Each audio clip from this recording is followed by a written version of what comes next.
রাজ্য সরকারের দুর্গাপুজো বাবদ অনুদানের অর্থ দিয়ে এলাকাবাসীর জন্য অভিনব উদ্যোগ নিল জটেশ্বর হেদায়েতনগর রামকৃষ্ণপল্লী দুর্গোৎসব কমিটি। জানা গিয়েছে ওই এলাকায় দীর্ঘ বহুদিন ধরে পথবাতি বিকল হয়ে পড়েছিল, ফলে সন্ধ্যা নামার পরই ওই রাস্তা অন্ধকারে ডুবে থাকত, যার জেরে সমস্যায় পড়তে হতো সাধারণ মানুষকে। এই এলাকাবাসীর কথা মাথায় রেখে পথবাতি লাগানোর উদ্যোগ নেওয়া হয় বলে জানা গিয়েছে। হেদায়েতনগর রামকৃষ্ণপল্লী দুর্গোৎসব কমিটির এই উদ্যোগকে সাধুবাদ জানিয়েছেন স্থানীয়রা।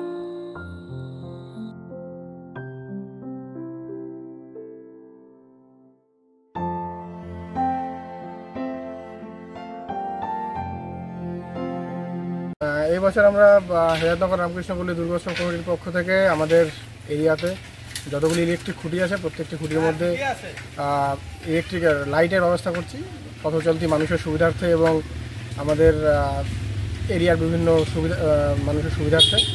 আমরা সারা বছরই বিভিন্ন ধরনের সামাজিকমূলক কাজকর্ম করে থাকি। ডেঙ্গু সচেতনতা, আশেপাশের সমস্ত জায়গা পরিষ্কার পরিচ্ছন্ন, এই বছর আমাদের সমস্ত প্রোগ্রামই থাকছে। তো এই বছর আমরা আমাদের দুর্গোৎসব কমিটির পক্ষ থেকে এটা একটা স্পেশাল রাত্রের পথচলতি মানুষের সুবিধার্থে এই ব্যবস্থাটা করা হয়েছে। আপনাদের পুজো কবে ওপেন হচ্ছে? আমাদের পুজো এবছর 10 বছরের পড়লো।